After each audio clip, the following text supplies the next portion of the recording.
2024 अपने तमाम तर हशर सामानियों के साथ अपने इख्तिताम की जानिब गामज़न है। ये साल दुनिया बिलखुसूस पाकिस्तान के लिए इंतहाई हंगामा खेज रहा। साल का आगाज वतन अजीज में इलेक्शन माइनस बल्ले से हुआ, जिसके आफ्टर शॉक से अभी तक मुल्क हिचकोले खा रहा है। शहबाज शरीफ की क़यादत में मुल्क डिफॉल्ट होने से तो बच गया, लेकिन इसकी भारी कीमत पाकिस्तान के अवाम ने चुकाई। ये बानी PTI के लिए भी बहुत भारी साबित हुआ। जहाँ उन्हें साइफर और इद्दत केस में रिलीफ मिला, वहीं उन्हें दीगर हाई प्रोफाइल केसेस में मुजरिम डिक्लेयर किया गया। जनरल फैज की गिरफ्तारी ने मुल्की सियासत को जिस तरह हिला के रख दिया, उसकी नजीर शायद तारीख में कम ही मिलती है। पार्लियामेंट की सबसे बड़ी कामयाबी 26वीं आईनी तरमीम को करार दिया जाए तो गलत ना होगा। बिलाशुबा इस तरमीम की वजह से बैलेंस ऑफ पावर का टिल्ट पार्लियामेंट की तरफ हुआ। PTI के लिए ये साल एहतजाज का साल साबित हुआ। दूसरी जानिब आलमी उफक पर डोनाल्ड ट्रंप की दोबारा एंट्री, इसराइल ईरान प्रॉक्सी जंग, यूक्रेन की प्रॉक्सी जंग, बांग्लादेश में रिजीम चेंज जैसे वाकयात देखने को मिले।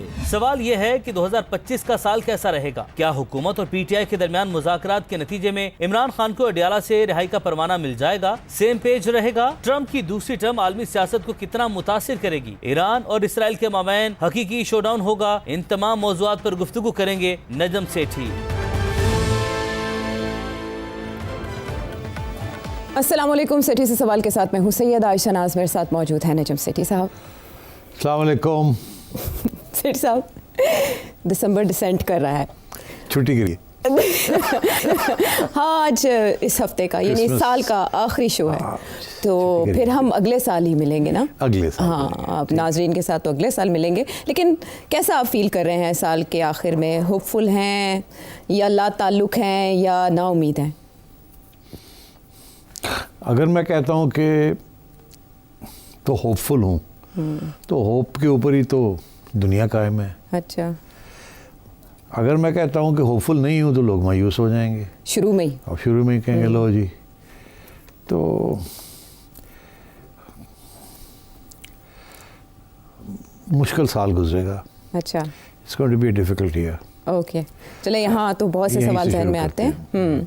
बहुत से सवाल यहाँ यूँ जहन में आते हैं कि 2024 भी एक डिफ़िकल्ट साल था। जब ये शुरू हुआ तो सबको इलेक्शन से उम्मीद थी कि पाकिस्तान में जो सियासी इंतशार है वो इलेक्शन होते साथ ही गायब हो जाएगा या किसी हद तक स्टेबिलिटी ज़रूर आएगी। लेकिन ये पूरा साल हंगामों में गुजरा। PTI के बानी गिरफ्तार पिछले साल से हैं। इस साल उनकी रिहाई की उम्मीदें थी, जिसके लिए PTI बार बार एहतजाजी सियासत के लिए मैदान में उतरी, लेकिन कामयाब नहीं हो पाई और वो रिहा भी नहीं हो पाए। तो अगले साल से जो उम्मीद है वो 2 जनवरी को सियासी मुज़ाकरात का दूसरा दौर शुरू होने जा रहा है और उसको लेकर इस वक्त सभी मुतहरिक हैं। हुकूमत और अपोजिशन के दरमियान इन मुज़ाकरात के नताइज से नए साल का आगाज़ होगा। तो मुझे आपसे ये जानना है कि आपके ख्याल में ये मुज़ाकरात नतीजा खेज़ होंगे? अगर होंगे तो क्या होगा और अगर ना हुए तो क्या होगा? देखिए, ख्वाहिश तो सभी स्टेक होल्डर्स की है कि मुज़ाकरात कामयाब हों और स्टेबिलिटी आए और ये जो सियासी बहरान है ये ख़त्म हो। मगर मेरा ख़्याल है कि स्टेक होल्डर्स को पता नहीं है कि आगे कैसे बढ़ा जाए। इमरान खान साहब अभी तक पीछे हटने के लिए तैयार नहीं है, इस्टेब्लिशमेंट पीछे हटने के लिए तैयार नहीं है। हुकूमत हुकूमत चाहती है कि जो भी हो 4 साल और मिल जाए। तो इसलिए मुश्किल हालात आ रहे आगे। ये मुज़ाकरात जो हैं ये चलेंगे ऑफ एंड ऑन, चलेंगे फिर टूट जाएंगे, चलेंगे फिर टूट जाएंगे, और ये सारा साल ऐसे ही चलता रहेगा। क्या कोई फैसला कुन नतीजा निकलेगा? निकल सकता है अगर खान साहब पीछे हटे थोड़ी देर। अच्छा। इस वक्त मैं समझता हूँ कि एक हद से खान साहब की पोजीशन बड़ी स्ट्रॉन्ग है और एक हद से उनकी पोजीशन बड़ी कमज़ोर है। स्ट्रॉन्ग इसलिए है कि अवाम अभी तक उनके साथ, कमज़ोर इसलिए है कि बाकी सारे जो स्टेक होल्डर्स हैं इस मुल्क में उनके खिलाफ। देखिए ना, दोनों बड़े पावरफुल फोर्सेस हैं। अवाम एक तरफ सपोर्टिंग हिम और दूसरी सारी सियासी जमातें, एस्टैब्लिशमेंट, सारी business community, everyone is against him. I mean business community का हाल देखें ना, जिस दिन खबर आती है कि खान साहब को शायद कोई रिहाई हो जाए तो स्टॉक मार्केट गिर जाती है एंड सो ऑन। तो अब बात यह है कि इतना आसान नहीं होगा ये बहरान को ख़त्म करना। अच्छा। तो ये उम्मीद रखना कि खान साहब जो है वो फाइनली फ्री आज़ाद हो जाएंगे और ये सारी जंजीरें टूट जाएंगी और नए इलेक्शंस हो जाएंगे अगले साल, ये बिल्कुल मुमकिन नहीं है। अच्छा, कि इसकी उम्मीद भी नहीं रखनी चाहिए, क्योंकि ये अनरियलिस्टिक चीज़ है। और इसके बहुत से असरात नज़र आ रहे हैं। एक तरफ एस्टैब्लिशमेंट की तरफ से आपने ISPR की बातें सुनी ली, उन्होंने वाज़े कर दिया कि उनकी तरफ से कोई नरमी नहीं है। वो जब तक खान साहब माफ़ी नहीं मांगेंगे और तस्लीम नहीं करेंगे कि इनका हाथ था मई 9 में, उस वक़्त तक ये बात आगे नहीं बढ़ेगी। उस दूसरी तरफ नून लीग की हुकूमत भी और पीपल्स पार्टी की हुकूमत भी मेरा ख़्याल है वो लिप सर्विस कर रही है मुज़ाकरात को, मगर उनका कोई ख़ास ख्वाहिश नहीं है। ख्वाहिश नहीं है, दुआ कर रहे हैं वो तो कि मुज़ाकरात कामयाब हो जाए। बल्कि राना सनाउल्लाह तो नेक्स्ट लेवल पे जाके कुछ बातें कर रहे हैं, उनका मशवरा सुने। हाँ सुने जी। हम पूरे खुलूस से जो है वो इसको कामयाब करना चाहते हैं। यही एक रास्ता है, इसके अलावा कोई और रास्ता नहीं है कि सियासतदान जो है वो बैठें और बैठ के अपने इश्यूज को जो है वो रिजॉल्व करें। ख्वाजा साद रफीक साहब ने 7 नाम लिए, बड़े मोतबर नाम हैं, लेकिन इसमें अगर 3 नाम और शामिल कर लिए जाए और उनकी सोच वही हो जो 21 अक्टूबर 2023 को मियां नवाज शरीफ की थी, तो मैं ये कहता हूँ कि ये जो बहरान 70 सालों से इस मुल्क को घेरे हुए हैं, ये 70 दिनों में खत्म हो सकते हैं। इन नामों में मियां नवाज शरीफ का नाम होना चाहिए, इमरान खान साहब का नाम भी होना चाहिए और इन नामों में आसिफ अली जरदारी साहब का भी नाम होना चाहिए। बैठ के बात करने से पहले ये बड़ा जरूरी है, जो गलती कोताही हुई हो बैठने वालों से, उसको जो है वो तस्लीम किया जाए। अच्छा, गलतियों को तस्लीम करने की बात में किस हद तक हकीकत है? क्या बीबी और नवाज शरीफ साहब ने बरमला इजहार किया कि उनसे गलतियां हुई, और क्या इमरान खान साहब ऐसा करेंगे आने वाले दिनों में? देखिए, जो चार्टर ऑफ डेमोक्रेसी जो था बेनज़ीर भुट्टो साहिबा और नवाज शरीफ साहब के दरमियान, उसमें तो गलतियाँ तस्लीम की थी ना, मगर हुआ क्या, उसके बाद फिर वही गलतियाँ जी, जब मौका आया और मौका परस्ती फिर वही हुई कि गलतियाँ फिर से करनी शुरू कर दी। जब आसिफ जरदारी साहब की हुकूमत थी तो मियाँ साहब काला कोट पहन के पहुँच गए थे, मेमो गेट याद है आपको? Memo gate scandal. तो मतलब है कि और फिर जरदारी साहब ने भी एस्टैब्लिशमेंट के साथ टक्कर लेने की कोशिश की और वो भी गड़बड़ हो गई थी जी। और फिर जो अदालतों ने मदाखलत करनी शुरू कर दी और हमारे 1-2 प्राइम मिनिस्टर की छुट्टी करा दी। तो मतलब है कि ये चीज़ें हुई हैं, तो गलतियाँ तो हुई हैं सबसे, वह एक दफ़ा फिर कोशिश ज़रूर की थी। खान साहब जो है वो तो कोई गलती तस्लीम करने के लिए तैयार ही नहीं है। वो आज अगर आपका ये ख्याल है कि एक चार्टर ऑफ डेमोक्रेसी फिर से साइन हो जाए, जिसका इशारा अब राना सनाउल्लाह कर रहे हैं कि ये 3 लोग बैठ जाएं, जब जैसे पिछले पहले 2 लोग बैठे थे जी, तो अब ये 3 बैठ जाएं, तो 2 जो है बैठे थे उसके साथ कुछ नहीं नतीजा अच्छा निकला और ये 3 कैसे बैठेंगे? तो ये मैं समझता हूँ कि ख्वाहिश तो बड़ी नेक है। वो अंग्रेज़ी का मुहावरा है, the road to hell is paved with good intentions. अच्छे इरादे हैं। हाँ। इरादे अच्छे हैं, नीयत अच्छी है, लेकिन उसका रिजल्ट क्या निकलता है ये अभी वो आप दोज़ख में पहुंच जाएंगे। अच्छा, लेकिन दोज़ख तो 2024 सियासी लिहाज से रहा, इन्वेस्टमेंट को काफ़ी प्रॉब्लम्स हुई कि ज़ाहिर है सियासी इंतशार रहेगा तो तरक्की का पहिया कैसे चलेगा। वो डिफ़ॉल्ट से इस गवर्नमेंट ने बचा लिया, लेकिन तरक्की नहीं हुई, ये इमरान खान साहब ने भी माना और प्रोग्रेस ज़ाहिर है जामिद है। तो इस सियासी इंतशार जो आपके तजिए से मुझे लग रहा है कि ये तो नहीं रुकेगा और मुज़ाकरात चलेंगे, टूटेंगे, तो फिर इन्वेस्टमेंट कैसे आएगी, इकॉनमी कैसे पटरी पर चलेगी इस सियासी इंतशार के होते हुए? देखिए, इससे कबल के मैं उसका जवाब दूँ, एक चीज़ और भी मुझे बॉदर कर रही है। क्या? कि ये जो राना साहब ने जो बात की है कि नवाज शरीफ साहब और इमरान खान और आसिफ जरदारी बैठ जाएँ तो मसला हल निकल आएगा जी। मेरा ख्याल है ये बात शायद एस्टैब्लिशमेंट को पसंद नहीं आएगी, क्योंकि आप अगर एस्टैब्लिशमेंट में बैठे हों तो ये ऐसे लगेगा कि ये 3 अब इकट्ठे हो रहे हैं हमारे खिलाफ। जैसे COD से भी ऐसे ही लगा था, यही इंप्रेशन आया था। बिल्कुल, COD से भी ऐसे इंप्रेशन था। तो अब बात ये है कि ये मुमकिन भी नहीं है कि ये तीनों इकट्ठे होकर बैठेंगे। मियाँ साहब नहीं बैठेंगे, जरदारी साहब नहीं बैठेंगे और इमरान खान साहब नहीं बैठेंगे। और अगर बैठेंगे तो फिर बात ये 2 पार्टीज़ जो हैं ये वही करेंगी जो इस्टेब्लिशमेंट चाहती है ये बात करें। ये भी मैं आपसे कह दूं। अच्छा। ये अब आज़ाद हस्तियाँ नहीं हैं, इसलिए ये अब इमरान खान साहब भी इस चीज़ को पहचानते हैं। तो अगर ये बैठते हैं इकट्ठे तो उसमें इमरान का बहुत फ़ायदा है, इनका नुकसान है। अच्छा। या तो ये हो कि इनको 3 साल खान साहब और दे दें, जो वो तो कभी भी नहीं देंगे। वो 17 महीने हो गए उनको जेल में, ठीक, और अब तो और भी वो सख्त अंदाज में बात कर रहे हैं जी कि जी अब मैं तो चाहता हूँ कि मेरे दोस्त यार और मेरे साथी और मेरे पार्टी के कारकुन जो हैं वो जेलों से बाहर निकले, मुझे कोई फ़र्क नहीं पड़ता, मैं तो बैठा हूँ, मुझे कोई शौक़ नहीं है बनी गाला जाने का, एंड सो ऑन। तो आई थिंक ये मामला चलेगा। अच्छा। ये मामला तय नहीं होगा। सो फॉर प्रेडिक्शन इज़ के खान साहब की रिहाई हो सकती है 2025 में। हाँ, वो 2025 में रिहाई हो सकती है, मगर क्या मामला तय हो जाएगा?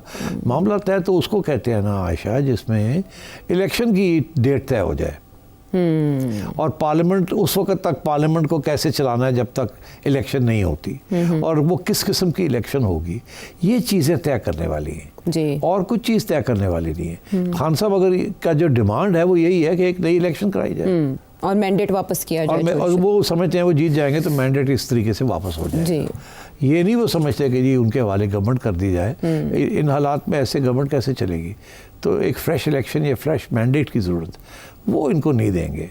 इसलिए मैं समझता हूँ कि रिहाई का इसके साथ ताल्लुक़ नहीं है, वो एक नरमी दिखाने के लिए अदालतों के ज़रिए खान साहब की रिहाई हो सकती है। और अगर खान साहब फिर ये लॉन्ग मार्च और इस किस्म की बातें करेंगे तो वो रिहाइयाँ जो है कैंसिल भी हो जाती हैं, बेलें कैंसिल भी हो जाती हैं, नए केसेस भी बन जाते हैं, and so on and so fourth. But I think कोशिश की जाएगी कि खान साहब को किसी तरीके के साथ मनाया जाए, डायरेक्टली एंड इनडायरेक्टली, कि जी आप लंबी बात करें हमारे साथ, आहिस्ता आहिस्ता आपकी सहूलतें आपको वापस मिल जाएंगी, मगर तस्लीम 2 बातें करें। एक ये कि अब मल्टी पार्टी सिस्टम चलना है, यहाँ 1 पार्टी सिस्टम नहीं चलेगा, नंबर 1। नंबर 2, इलेक्शन जो है 2-3 साल नहीं होगी, उसके बाद देखा जाएगा, जब होगी वो हम बात डिस्कस कर लेते हैं आपसे।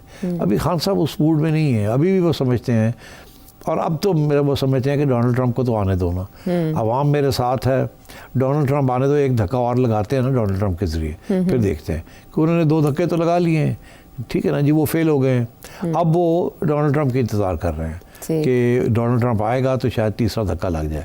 अगर वो फेल हो जाता है वो धक्का जी, तो फिर खान साहब जो है उनके साथ बातचीत थोड़ी बढ़ सकती है आगे। अच्छा। अगर वो सक्सीड हो जाता है तो फिर ज़ाहिर है और मसले और किस्म के मसले बन जाएंगे इन लोगों के लिए। अच्छा, यानी 2024 की तरह 2025 का फरवरी भी इंटरेस्टिंग होने जा रहा है। आइंदा आने वाले साल में फॉर इन्वेस्टमेंट बहुत ज़रूरी है ये कि सियासी स्टेबिलिटी। जी आप सही कह रही हैं, इकॉनमी अब now is the most important issue जी, और उसी की वजह से मेरा ख्याल है ये इलेक्शन को भी पोस्टपोन किया जा रहा है कि अगर अभी इलेक्शन की तरफ हम जाएंगे तो फिर इंस्टेबिलिटी बढ़ जाएगी। तो इसलिए ये भी एक आर्ग्यूमेंट है इस्टेब्लिशमेंट का। अच्छा। कि अब हमने बड़ी मुश्किल के साथ, बड़ी मेहनत के साथ, बड़ी कुर्बानी हमने फिर इकॉनमी को संभाला है जी। तो अब फिर हम सियासी तौर पे सारा कुछ खोल दें और फिर इंस्टेबिलिटी हो जाए तो फिर एक दफ़ा बड़ी मुश्किल से डिफ़ॉल्ट से निकले हैं और बड़ी कुर्बानियाँ की हैं अब, और उस पर कुर्बानियों में आवाम का बहुत बड़ा रोल है।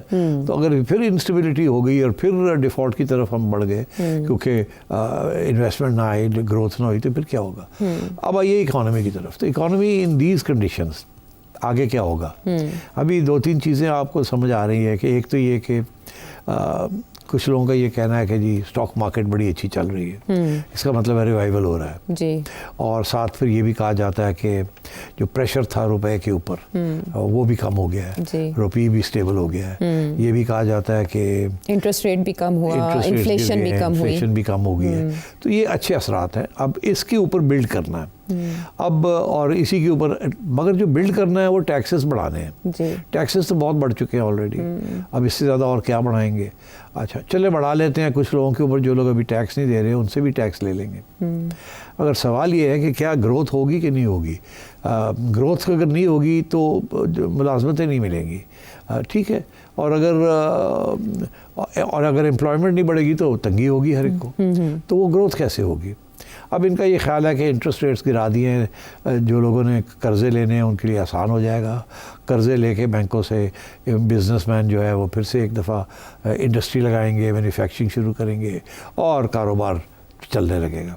मगर साथ साथ डरते भी हैं कि अगर कारोबार फिर से एक दफ़ा शुरू हो गया और बढ़ने शुरू हो गया तो फिर महंगाई फिर शुरू हो जाएगी, क्योंकि जैसे ग्रोथ होती है तो महंगाई भी साथ साथ होती है। तो इस किस्म के इनके इश्यूज़ हैं। मगर जो रियल इशू है वो ये है कि इंटरेस्ट रेट्स आपने गिरा दिए, चलो बैंकों से लोगों ने कर्जे भी ले लिए, ठीक, कुछ हद तक तो ग्रोथ हो जाएगी।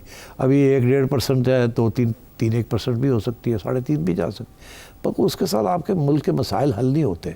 इस मुल्क के मसाइल नहीं हल होंगे जब तक 8-10 साल के लिए 7-8%, 7-8%, 7-8%, 9% ग्रोथ नहीं होगी, जिसका कोई इम्कान नहीं है। जिसका ये मतलब है जो लॉन्ग टर्म बहरान है वो तो बढ़ रहा है, कम नहीं हो रहा। लगता है ऐसे है कि जी फिर से कुछ ठीक होने लगा है, मगर वो जो जिस किस्म की आपको तरक्की चाहिए वो तरक्की बिल्कुल नज़र नहीं आ रही। वो क्यों नहीं नज़र आ रही? वो इसलिए नहीं नज़र आ रही कि सिर्फ बैंकों के लोन के साथ ये मईशत नहीं चलेगी, वो एक हद तक चलेगी, इससे आगे नहीं जाएगी। जब तक बाहर से यहाँ पैसा नहीं आएगा और वो इंडस्ट्री में नहीं लगेगा और मैन्युफैक्चरिंग में नहीं लगेगा और आपकी एक्सपोर्ट्स नहीं बढ़ेंगी, उस वक्त तक यहाँ तरक्की नहीं होगी, इकॉनमी नहीं बढ़ेगी। अब बात यह है कि SIFC बनाई गई थी इसीलिए ताकि बाहर से लोन्स लिए जाएं या बाहर से इन्वेस्टमेंट आए, वन विंडो ऑपरेशन। अच्छा, अब बुरा लगता है ये कहना, SIFC ने कुछ कामयाबियाँ तो हैं। उन्होंने सऊदी अरेबिया और IMF और UAE वगैरह से नेगोशिएशंस अपनी टीम के कर के कुछ मरम पट्टी तो की है, मगर क्या वो फॉरेन इन्वेस्टमेंट आई है यहाँ? नहीं, फॉरेन इन्वेस्टमेंट नहीं आ रही और अभी इम्कान भी नहीं है। अच्छा, अब क्यों नहीं है?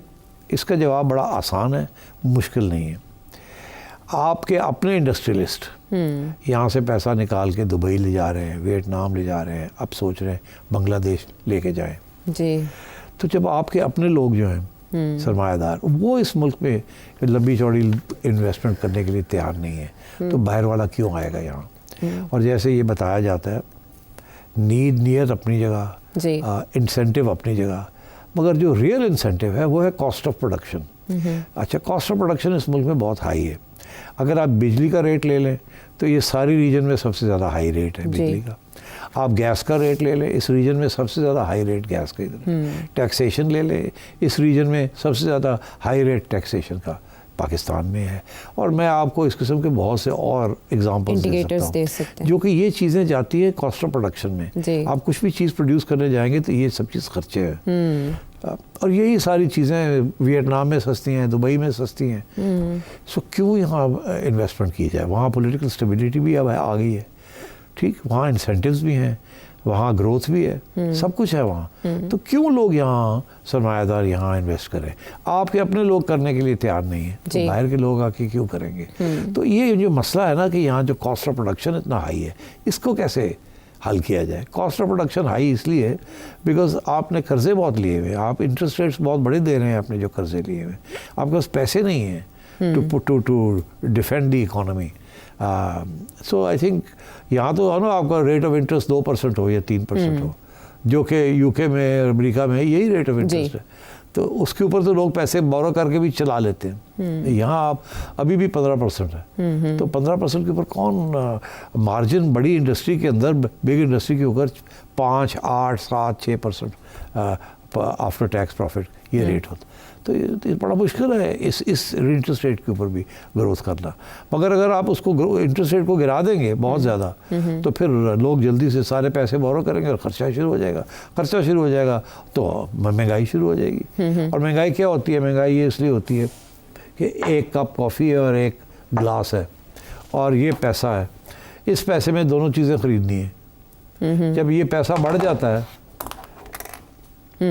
तो चीज़ें दो ही हैं जी, तो ये महंगी हो जाती है ना फिर बैलेंस के लिए। हाँ, अगर ये 100 रुपये है तो 100 रुपये में 2 चीज़ें खरीदनी है तो 50-50 रुपये कीमत होगी, ठीक है। तो अगर 150 रुपये है उसी में भी 2 ही चीज़ें खरीदनी है तो 75 रुपये होगी ना कीमत। तो महंगाई इस तरीके होती है कि मनी सप्लाई बढ़ जाती है। अच्छा, और जो प्रोडक्शन है वो नहीं बढ़ती उसकी, तो अवेलेबिलिटी ऑफ गुड्स जो है वो कम होती है, पैसा प्रिंटिंग हम ज़्यादा कर रहे होते हैं, ये बैंक्स जो है लेंडिंग ज़्यादा कर रहे होते हैं, तो जिसकी वजह से महंगाई शुरू हो जाती है। हाँ। और वो उसका कोई इम्कान नहीं है। आप हमारी एग्रीकल्चरल ग्रोथ देख लें, स्टैगनेंट है अभी भी। जो वीट की जो ग्रोथ है वो भी अब फार्मर्स बड़े अपसेट हैं इस वक्त कि जी पिछले साल जो हुआ गंदम की कीमतों में जो हुकूमत ने किया है जी बिल्कुल उठाई नहीं। तो इस वक्त जो पॉलिसीज हैं वो भी बड़े प्रॉब्लम है।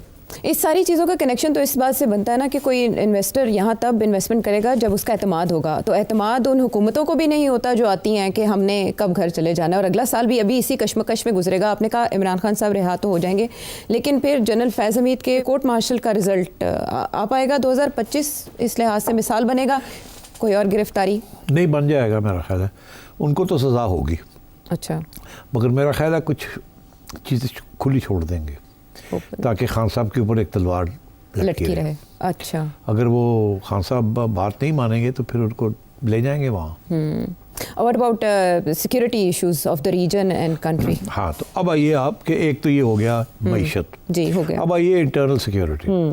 इंटरनल सिक्योरिटी आप देख रहे हैं कि हमारे जो तल्लकात हैं in the region, except for Bangladesh जहाँ थोड़ी सी अब इम्प्रूवमेंट हुई है, और वो भी हमने नहीं कोई कोशिश की, उनकी अपनी इंटरनल डेवलपमेंट की वजह से इंडिया को बाहर धकेल दिया गया वहाँ, और एक एंटी इंडिया सेंटिमेंट बांग्लादेश में आफ्टर द डिपार्चर ऑफ 1971 के बाद इस तरह से तो अब वो पाकिस्तान और बांग्लादेश के तल्लकात बेहतर होने जा रहे हैं।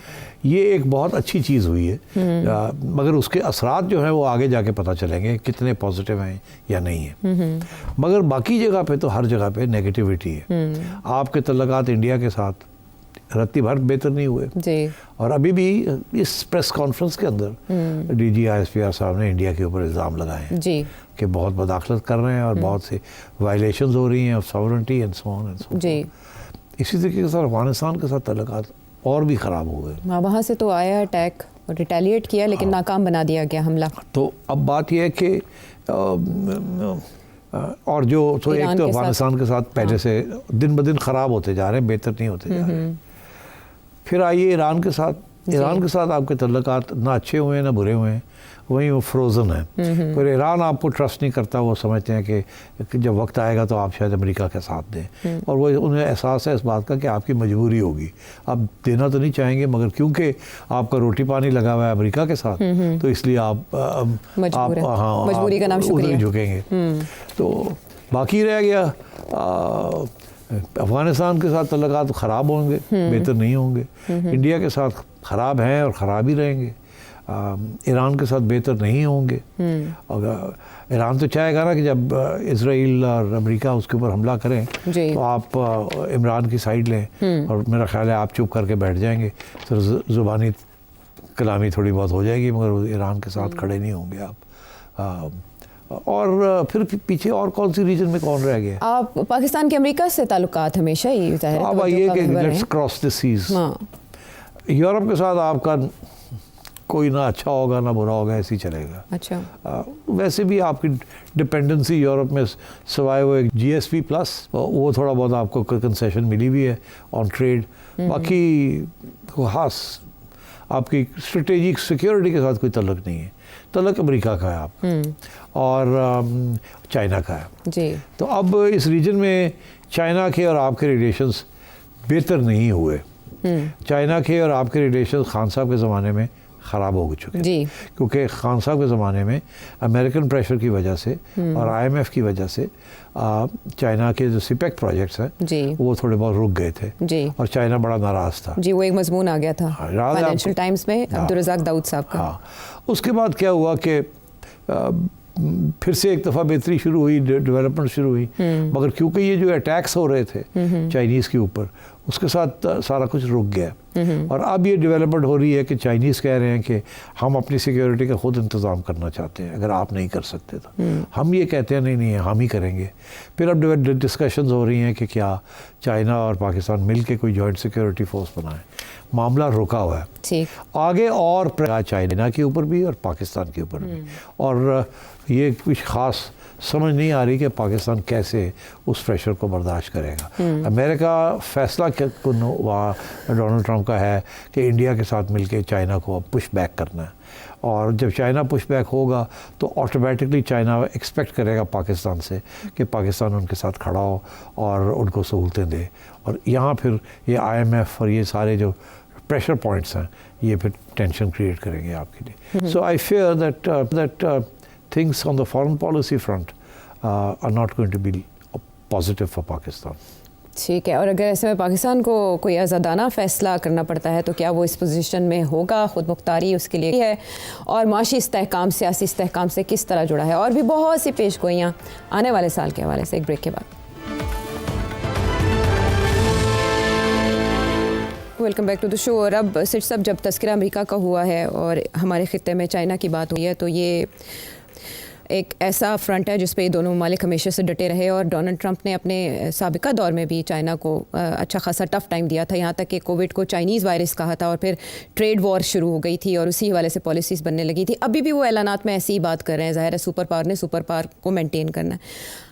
डोनाल्ड ट्रंप जनवरी में इक़्तिदार में आने के बाद आपके ख्याल में मिडल ईस्ट को और इस खित्ते को कैसे चेंज करेंगे? Donald Trump is the big factor now, जैसे कहते हैं ना, the big unknown. Donald Trump बहुत बातें करते हैं, काम भी करते हैं, मगर क्लियर कट नहीं होता कि वो क्या करेंगे. बातें बहुत करते हैं. अच्छा, मगर जो कुछ ऐसी बातें हैं जो कि उन्होंने दोहराई हैं, तो इसका ये मतलब है कि वो कुछ ना कुछ करेंगे as far as those policy statements are concern. एक तो उनके कुछ इंटरनल इश्यूज़ हैं. इंटरनल इश्यूज़ में immigration is a big issue, और मेरा ख्याल है वो वहाँ कुछ ना कुछ करेंगे, जिसके साथ specially from Mexico and other third world other countries immigration जो है वो फ्रीज़ हो जाएगी, या उसको रिस्ट्रेन करेंगे. That will create internal disruptions, but वो कहते हैं वो करेंगे, और वो करेंगे. पहले भी उन्होंने की थी कोशिश, अब भी की है. दूसरी चीज़ जो है वो कह रहे हैं कि चाइना के साथ वो टफ़ लाइन लेंगे. अब टफ़ लाइन से मुराद क्या है? ओरिजिनली तो वो ये कहते हैं कि तजारत के अंदर नाजायज़ फ़ायदा उठाता है. उनके जो माल है वो अमेरिका में सस्ता माल जो है वो आता है, और अमेरिका उसके ऊपर कोई ख़ास ड्यूटी या इम्पोर्ट ड्यूटी नहीं लगाता. मगर चाइना जो है अमेरिका से जो माल जाता है, चाइना उसके ऊपर इम्पोर्ट ड्यूटीज़ लगाता है. तो वो कहते हैं कि ये अगर आप कम नहीं करेंगे अपनी इम्पोर्ट ड्यूटीज़ हमारे माल के ऊपर, तो फिर हम आपके माल के ऊपर भी ज़्यादा बढ़ा देंगे अपनी ड्यूटीज़, जिसकी वजह से चाइना का जो ट्रेड है विद अमेरिका, चाइना के जो एक्सपोर्ट्स हैं टू अमेरिका, वो फिर अफेक्ट होंगे, और चाइना इस बात को पसंद नहीं करेगा. चाइना का main stay growth of the economy is manufacturing, और वही सारी दुनिया को इस वक्त सबसे सस्ते और अच्छे मटेरियल गुड्स जो है मुहैया कर रहे हैं. अब अगर डोनाल्ड ट्रंप ने ये फ़ैसला किया कि चाइना के ऊपर तजारत के ऊपर रिस्ट्रिक्शंस लगानी है, तो फिर चाइना काउंटर करेगा. चुप नहीं करेगा चाइना. कैसे? तो काउंटर जब चाइना करेगा तो जिसे कहते हैं ना, ट्रेड वॉर्स शुरू हो जाएंगी. आपने चाइना की तरफ से ये ग्लास आ रहा है आपको, इसके ऊपर 10 रुपये ड्यूटी है, आपने 20 कर दी. अच्छा, ये चाइना 100 का बेच रहा था, चाइना 50 बेचेगा. ये आपकी तरफ से चाइना जा रहा था, ये 10 रुपये का था, चाइना कहता है ऐसी थी तैसी तेरी, इसको 15 रुपये कर देते हैं, इसे 5 रुपये ड्यूटी लगा. ये पहले 10 आ रहे थे तो ये भी 5 आएंगे. तो ये फिर एक किस्म का टिट फॉर टैट वॉर शुरू हो जाएगा. इन्फ्लेशन और बढ़ेगी. अच्छा, तो उसकी वजह से इन्फ्लेशन तो शायद बढ़ेगी, मगर तजारत तो कम होगी. और फ्री ट्रेड जो है, जिसकी सबसे बड़ी फ़लसफ़ा इकोनॉमिक्स का ये है कि अगर दोनों साइड्स का इसमें बेनिफिट होती है, अगर फ्री ट्रेड हो तो जितनी ज़्यादा फ्री होगी उतना दोनों का फ़ायदा है. जितनी ड्यूटीज़ लगाएंगे उतना दोनों का नुकसान है. तो अगर तो एक ड्यूटी लगाता है दूसरा नहीं लगाता, फिर तो एक बात है. मगर यहाँ ये है कि वो रेसिप्रोकल हो जाता है, तुमने किया तो फिर मैं भी करूँगा. तो अगर ये चीज़ शुरू हो गई तो सारी दुनिया की जो ट्रेड है ना वो कंट्रैक्ट कर जाएगी, और उसका सबसे बड़ा नुकसान एक तो चाइना को होगा, क्योंकि वो जिस तरीके से अपनी ग्रोथ उनकी है वो बेस्ड ऑन एक्सपोर्ट्स, तो वो तो उनको तो बहुत तकलीफ होगी.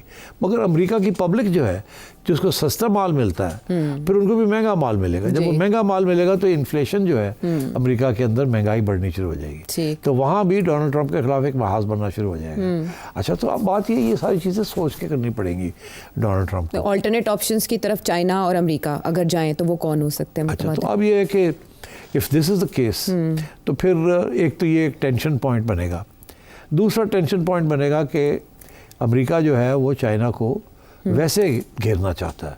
इस वक्त चाइना और रशिया का एक जिसे समझे ना कि एक अलायंस बनता जा रहा जी। है और दोनों मिलके दे आर फॉर्मिडेबल फोर्स। पहले ऐसे नहीं था, चाइना अलग था, रशिया अलग था, एक ज़माने में आपस में लड़ाई झगड़े भी थे, वो ख़त्म हो गए। अब चाइना एंड रशिया वो वर्किंग टुगेदर और उनका जो इस वक्त मकसद ये है कि जो सारी डिपेंडेंसी है दुनिया की ऑन द डॉलर, जिसके साथ अमेरिका जो है वो हावी है, वो चाह रहे हैं कि एक नई करेंसी बनाई जाए ताकि डॉलर के ऊपर इतनी डिपेंडेंसी ना हो।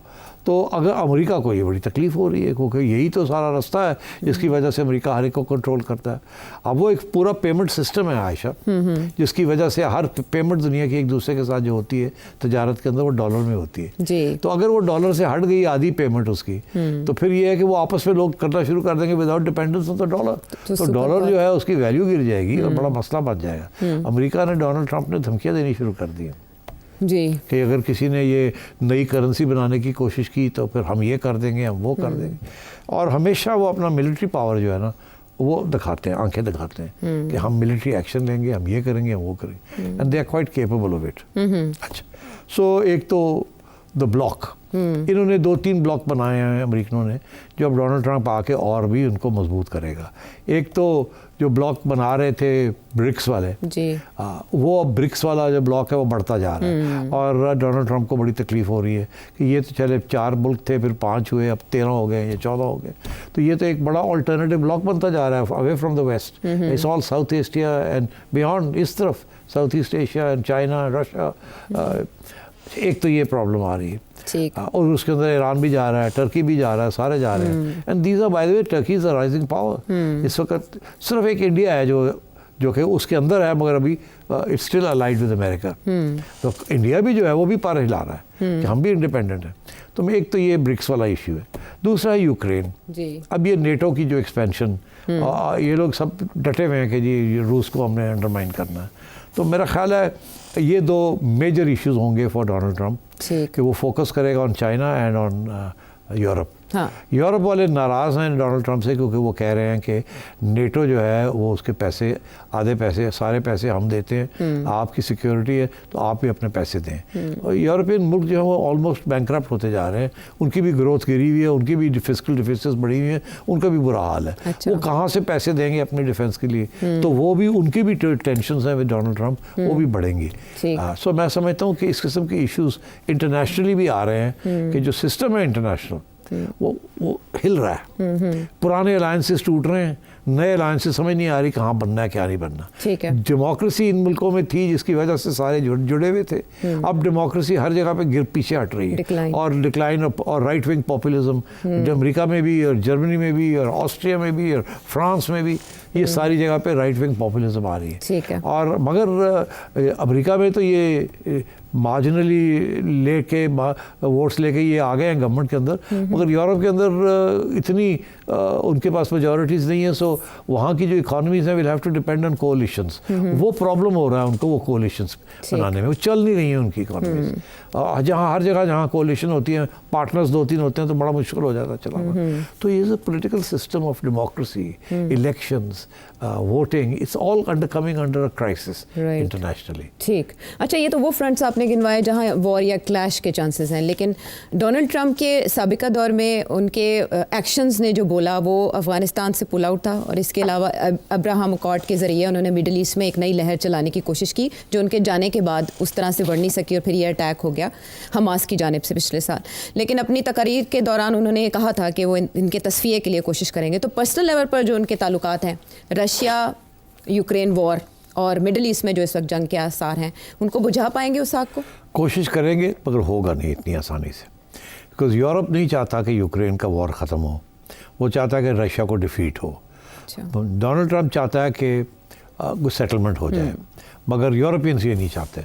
तो एक तो ये क्लैश रहेगा आपस के अंदर। दूसरी बात बड़ी इंटरेस्टिंग है कि डोनाल्ड ट्रंप जो है, इसके अलावा डोनाल्ड ट्रंप ने 2 बहुत दिलचस्प बातें की, बड़ी ख़तरनाक बातें की। एक तो लगता है कि मजाक कर रहे हैं या ताने दे रहे हैं, दूसरी तरफ बहुत ख़तरनाक है। एक तो वो कनाडा को जिन्होंने कहते हैं ना, सॉरी माफ़ करना वो प्राइम मिनिस्टर को कहता है गवर्नर, जस्टिन ट्रूडो को, और कहता है कि तुम तो अमेरिका बन जाओ 51st स्टेट। एक दफ़ा नहीं 2-3 दफ़ा कहा है और अभी भी लगा हुआ है जी। कि आप लोग क्या कर रहे हैं, अब हैं कौन आप, यू नो, तो इधर आओ या हमारी स्टेट बनो।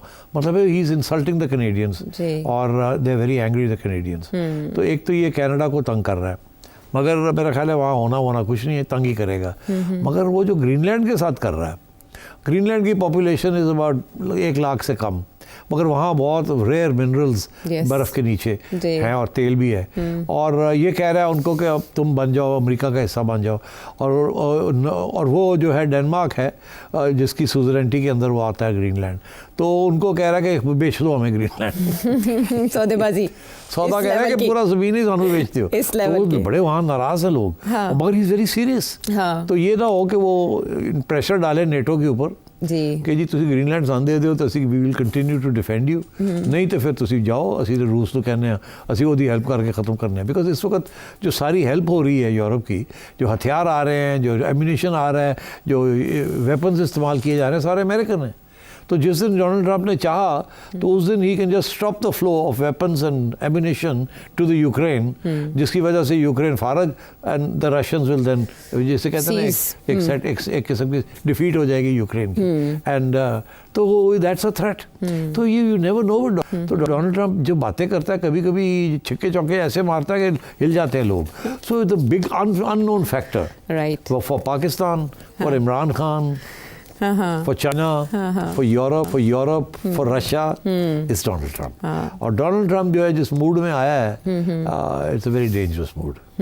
ठीक है, अनप्रेडिक्टेबल, कुछ भी पेश गोई उनके बारे में करना मुश्किल होगी। उनकी स्टेटमेंट्स देखें या उनके एक्शन, अगला साल बहुत इंटरेस्टिंग होने जा रहा है। आलमी सतह पर और पाकिस्तान का क्या तब्दीलियाँ रूनुमा हो सकती हैं, क्या नया होने वाला है, कुछ सवालों के जवाब बहुत तेज़ी के साथ एक ब्रेक के बाद। Welcome back.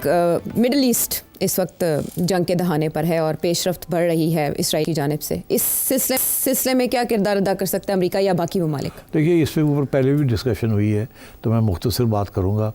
इसराइल और अमेरिका, डोनाल्ड ट्रंप वगैरह ने सब ने फैसला कर लिया है कि ईरान के अंदर रेजीम चेंज होगा और वहाँ एक प्रो वेस्ट गवर्नमेंट आएगी और ईरान का न्यूक्लियर प्रोग्राम ख़त्म कर दिया जाएगा। तो अगले साल इसी के ऊपर तवज्जो दी जाएगी। इसराइल ने सारी सीरिया की एयरफोर्स डिस्ट्रॉय कर दी है। डोनाल्ड ट्रंप, आपने जिक्र किया एब्राहम अकॉर्ड्स का, ऑलरेडी डोनाल्ड ट्रंप ने बातें करनी शुरू कर दी हैं कि उनको कंप्लीट किया जाएगा एब्राहम, मगर उस वक्त आपको पता नहीं कंप्लीट होने जा रहे थे तो ये गड़बड़ हो गई। तो फिर उसकी वजह से सऊदी अरेबिया रुक गया। अब वो सबके ऊपर सबके साथ बैठेंगे और सबको इसराइल के साथ डिप्लोमेटिक रिलेशन बनाएंगे। उससे कबल इसराइल की आखिरी चीज़ जो रह गई है वो है यमन को अटैक करके हूथी रेजीम को ख़त्म करना। उन्होंने ईरान को कमज़ोर कर दिया है, उन्होंने सीरिया उड़ा के रख दिया है, उन्होंने हमास और हिजबुल्ला को ख़त्म कर दिया है। लेबनान कमज़ोर है वैसे ही, अब रह गया सिर्फ यमन। तो अब इसराइल इज़ अटैकिंग द हूथीज़ और मेरा ख्याल है अगले 3 से 6 माह के अंदर अंदर हूथीज़ की जो सारा इंफ्रास्ट्रक्चर है और जो उनकी वहाँ भी वो कामयाब हो जाएंगे और तो फिर उसके बाद और इसके दौरान वो ईरान के तैयारी करेंगे ईरान को फारग करने की। तो मैं ये समझता हूँ कि next year will be a very bad year for the middle east. ये जो कोई अमन वगैरह नहीं होगा, मगर ये ज़रूर है कि ये इसराइल पूरी तरह हावी होना चाहेगा सारे मिडल ईस्ट के ऊपर और उनके प्लान्स ही हैं कि सारे जो नक्शा है मिडल ईस्ट का उसको तब्दील करना है। Donald Trump will be part of that और हमारे जो मुस्लिम ममालिक हैं वहाँ they will join in doing this, unfortunately, because वो भी बहुत डिपेंडेंट हैं on America and they're very weak militarily. ये great game, great plan और deep rooted। अच्छा, हमारे पास 2 मिनट हैं सिट साहब, लेकिन सवाल बहुत से हैं तो चाहूँगी कि मुख्तसर कर लें। क्या पाकिस्तान पीपल्स पार्टी कैबिनेट में आ जाएगी?